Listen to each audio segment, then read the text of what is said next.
C Joseph Vijay எனும் நான்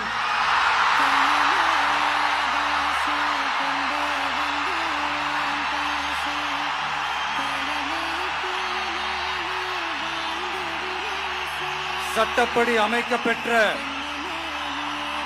இந்திய அரசியல் அமைப்பின்பால் உண்மையான நம்பிக்கையும் மாறா பற்றும் கொண்டிருப்பேன் என்றும் இந்திய நாட்டின் ஒப்பில்லாத முழு முதல் ஆட்சியையும் ஒருமையையும் நிலை நிறுத்துவேன் என்றும் தமிழ்நாட்டு அரசின் முதலமைச்சராக